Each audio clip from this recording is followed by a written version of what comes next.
గారిది, ముమ్మాటికి జగన్ రెడ్డి గారిది.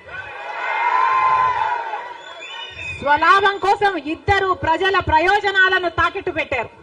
టీడీపీ అంతే, వైసీపీ అంతే, దొందే.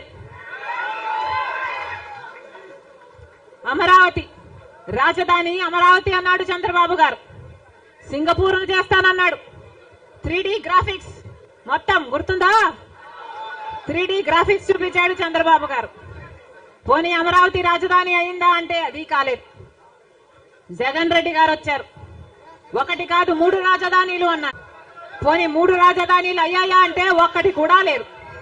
ఈరోజు మనకు రాజధాని ఏది అంటే ఏదో మనకే అర్థం కాని పరిస్థితి. ఒకటైనా ఉందా అంటే ఏదీ లేదు, ఒకటి కూడా లేదు. మరి ఏమి సాధించుకున్నట్టు? పోలవరం ప్రాజెక్ట్ ఎప్పుడో 1941లో పోలవరం ప్రాజెక్టు కట్టాలనుకుంటే సాధ్యపడలేదు. ఆఖరికి రాజశేఖర్ రెడ్డి గారు ముఖ్యమంత్రి అయిన 2004లో రాజశేఖర్ రెడ్డి గారు జలయజ్ఞంలో భాగంగా పోలవరం ప్రాజెక్టును స్థాపించడం జరిగింది. రాజశేఖర్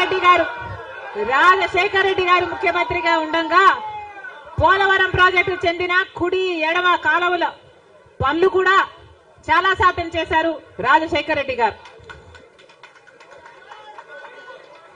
మన దురదృష్టం రాజశేఖర్ రెడ్డి గారు వెళ్ళిపోయారు. ఆయన చనిపోయాక మళ్ళా పోలవరం ఒక్క అడుగు కూడా ముందుకు పడలేదు.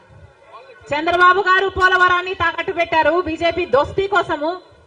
ఇటు జగన్ రెడ్డి గారు బీజేపీతో దోస్తీ కోసం పోలవరాన్ని తాకట్టు పెట్టారు. అంతేకాదు బీజేపీ అధికారంలో 10 సంవత్సరానికి 2 కోట్ల ఉద్యోగాలు ఇస్తామంది బీజేపీ పార్టీ. 10 సంవత్సరాలలో ఎన్ని కోట్లు వచ్చుండాలి? 20 కోట్ల ఉద్యోగాలు వచ్చుండాలి మన దేశంలో. ఆంధ్ర రాష్ట్రానికి కనీసం 1 కోటి ఉద్యోగాలైనా ఇచ్చిందా బీజేపీ పార్టీ? పోనీ 10 లక్షల ఉద్యోగాలైనా ఇచ్చిందా బీజేపీ పార్టీ? కనీసం 1 లక్ష ఉద్యోగాలైనా వచ్చినాయా? లేదు. ఆంధ్ర రాష్ట్రంలో 1 లక్ష అంటే 1 లక్ష ఉద్యోగాలు కూడా ఇవ్వలేదు బీజేపీ పార్టీ. ఉన్నవి కూడా ఊడాయి. బీజేపీ పార్టీ ఆ రోజు చెప్పిన మాట, రైతులకి ఆదాయము డబుల్ చేస్తామన్నారు. రైతుల ఆదాయం డబుల్ చేయడం ఏమో గాని రైతులకున్న ఖర్చులు 10 ఇంతలు పెరిగాయి. ఈరోజు అప్పు లేని రైతు ఉన్నాడా? అప్పు లేని రైతు ఎవరైనా ఉన్నారా అని ఎవరిని అడిగినా లేదమ్మా అప్పుల పాలైపోయాం. రైతు అన్నవాడు ఆత్మహత్యలు చేసుకున్నా గాని ఎవ్వడు పట్టించుకునేవాడు లేడు. మరి ఎందుకున్నట్టు బీజేపీ పార్టీ అధికారంలో ఏం చెప్పారు?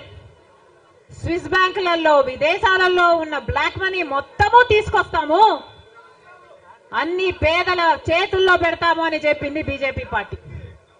పెట్టారా? పేదల చేతుల్లో 1 రూపాయినా పెట్టిందా బీజేపీ పార్టీ? మరి ఎందుకు నమ్మాలి బీజేపీ పార్టీని? టీడీపీ పార్టీకైనా జగన్మోహన్ రెడ్డికైనా ఎందుకు చెయ్యాలి బీజేపీ పార్టీతో దోస్తి?